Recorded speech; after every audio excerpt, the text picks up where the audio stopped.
Tuhan bersamamu. Dan bersama roh. Inilah Injil suci menurut Matius. Dimuliakanlah Tuhan.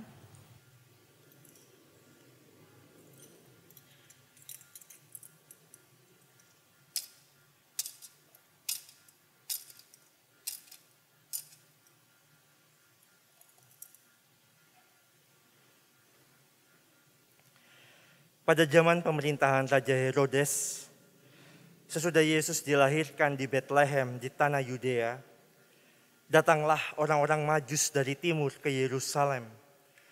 Mereka bertanya-tanya, di manakah dia?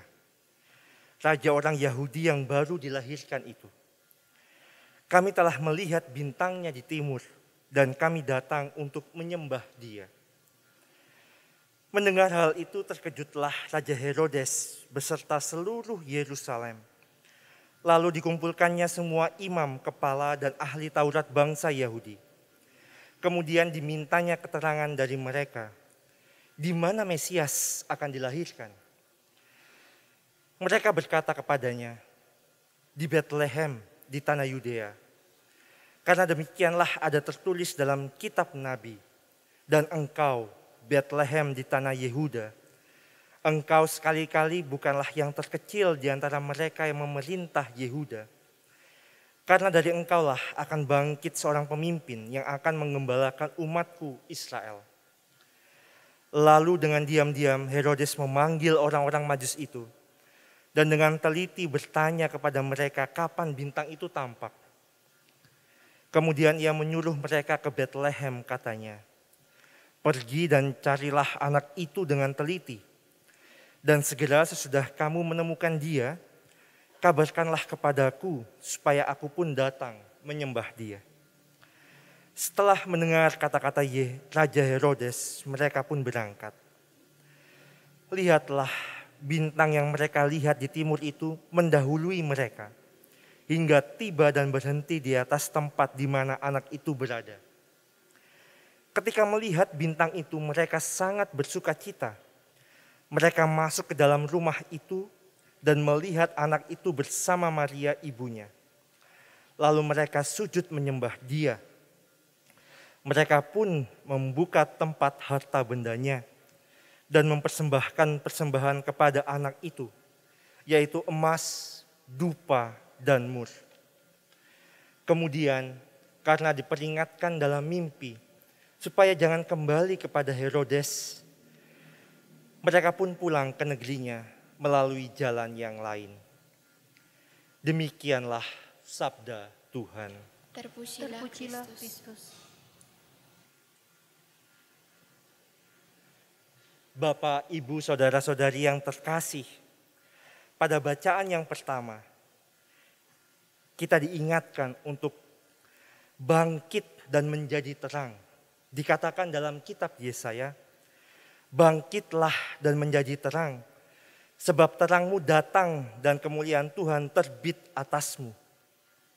Sebab sesungguhnya kegelapan menutupi bumi dan kekelaman menutupi bangsa-bangsa, dan terang Tuhan terbit atasmu.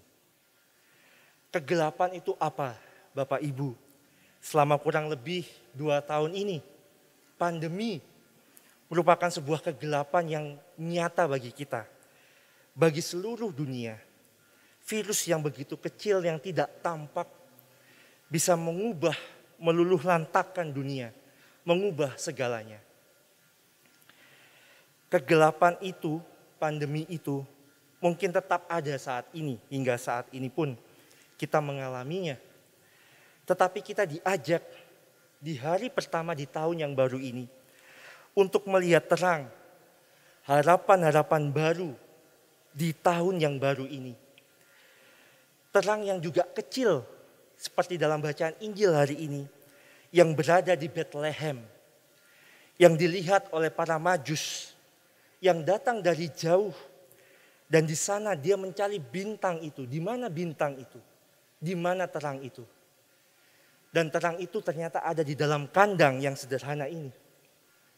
Tuhan kita hadir di tengah-tengah kita. Tuhan kitalah yang akan selalu menemani perjalanan kita. Paling tidak apa buktinya? kalau kita ingin bertanya kepada Tuhan, Tuhan, mana buktinya kalau Engkau telah menemani aku? Paling tidak, sekarang saat ini kita bisa menjawab Bapak Ibu, selama kurang lebih 2 tahun ini, di dalam kegelapan itu, di dalam masa pandemi ini, kita semua berkumpul di tempat ini, saat ini, dan kita bisa berdoa bersama di tempat ini. Itu merupakan bukti nyata bahwa Tuhan pun masih menemani kita.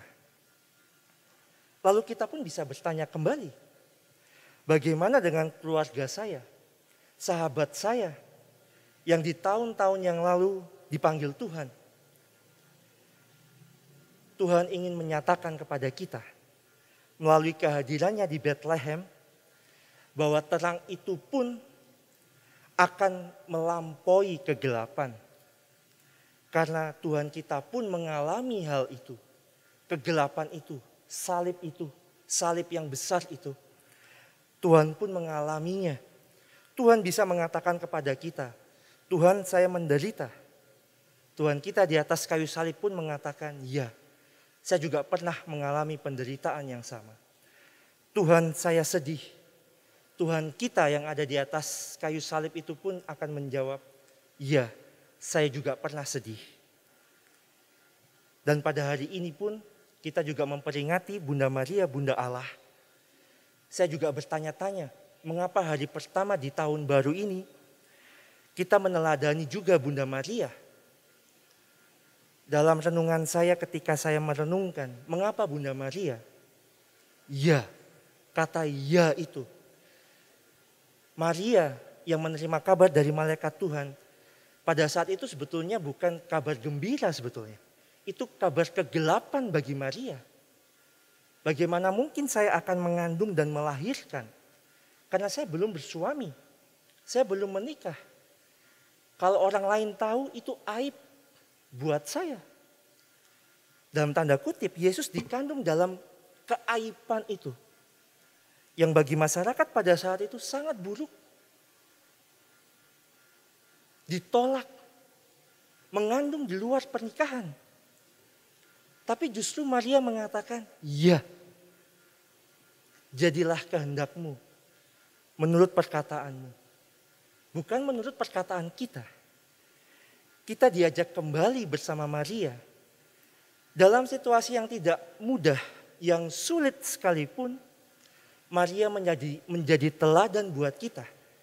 Di hari pertama ini, di tahun yang baru ini, apakah kita berani mengatakan, ya, terjadilah kepadaku menurut perkataanmu. Tuhan kita yang mati di atas kayu salib pun nantinya akan bangkit. Berarti apa? Orang-orang yang sudah dipanggil selama 2 tahun ini, begitu banyak, jutaan orang. Bukan berarti mereka tidak disayangi Tuhan. Tidak. Tuhan pun menyayangi mereka. Dan Tuhan mengatakan sudah cukup waktunya. Dan biarkan mereka pun berbahagia saat ini di rumah Bapa. Kegelapan seringkali membawa kita hanya bisa diam. Hanya bisa bisu. Seperti Sakaria. Penderitaan seringkali juga membuat kita diam, tak bisa lagi berkata apa-apa. Tapi hari ini terang itu dinyatakan Bapak Ibu. Seburuk apapun tahun-tahun yang lalu, masih ada tahun yang baru. Masih ada harapan yang baru. Kita tidak lagi diajak untuk bermimpi, tapi merealisasikan mimpi-mimpi kita.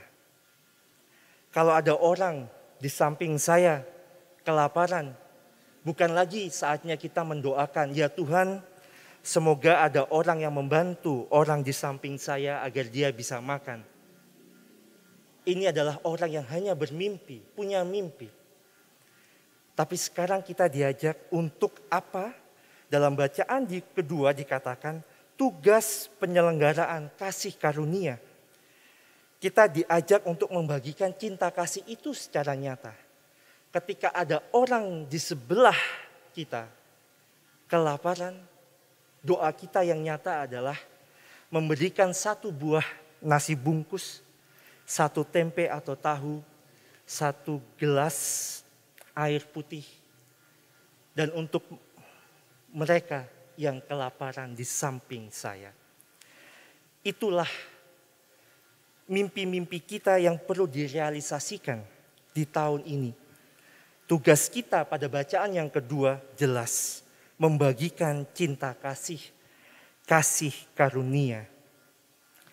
Dan kita tidak dituntut untuk melakukan hal-hal besar, tapi kita justru diminta untuk menyatakan kasih itu kepada orang-orang yang ada di sekitar kita. Seringkali kita dengar tak kenal maka tak sayang Bapak Ibu. Tapi yang terjadi seringkali sebaliknya. Makin kenal makin tidak sayang. Karena makin tahu kelemahannya, kerapuhannya, keberdosaannya, kekurangannya. Tapi justru di sanalah orang-orang sekitar kita yang sungguh mengenal kita dan sungguh kita kenal. Kita dipanggil untuk mencintai mereka. Kita dipanggil untuk membagikan cinta kasih kepada mereka. Bukan orang-orang di ujung dunia sana, tidak. Tapi orang-orang di sekitar kita. Dalam bacaan Injil dikatakan, mereka bertanya-tanya di manakah dia, raja orang Yahudi yang baru dilahirkan itu. Dengan kata lain, di manakah Tuhan itu? Seringkali kita bertanya, di mana Tuhan? Tapi yang terjadi seringkali sebaliknya Bapak Ibu. Kalau kita mengingat kejadian, kitab Kejadian, kisah Adam dan Hawa. Yang mencari bukan Adam dan Hawa, melainkan Tuhan sendiri. Adam, Hawa, di mana kamu? Di mana kamu? Mereka bersembunyi karena mereka merasa malu. Tuhan yang mencari kita. Ketika kita bertanya di manakah Tuhan, seringkali kita lupa bahwa Tuhan ada di dalam hati kita.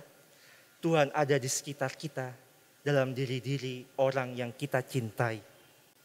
Di manakah Tuhan? Mungkin Bethlehem itu ada di rumah kita, ada di hati kita, ada di kantor kita, ada di lingkungan masyarakat kita, RT, RW, kelurahan, kecamatan, dimanapun kita berada. Tuhan ada di situ. Tuhan tidak ada di tempat yang jauh di sana atau di ujung sana. Tapi Tuhan ada di sini saat ini. Dan kita diajak pada akhirnya menjadi bintang yang menunjukkan terang itu. Kita tidak diajak untuk menjadi superhero atau Spider-Man yang sekarang lagi viral ini ya filmnya.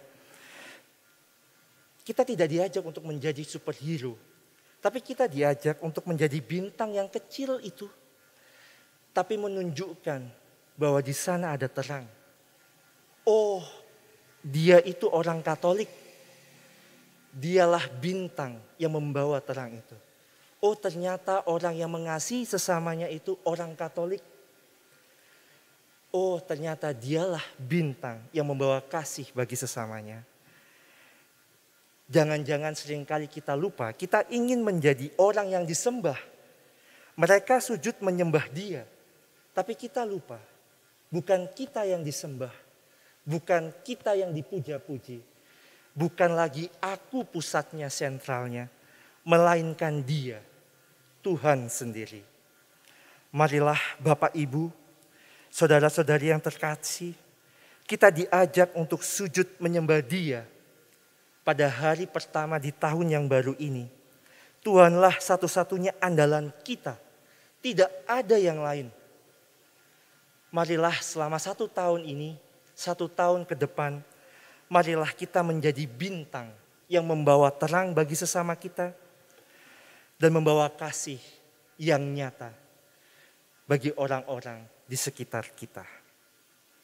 Marilah kita hening sejenak, merasakan kehadiran Tuhan saat ini dan di sini.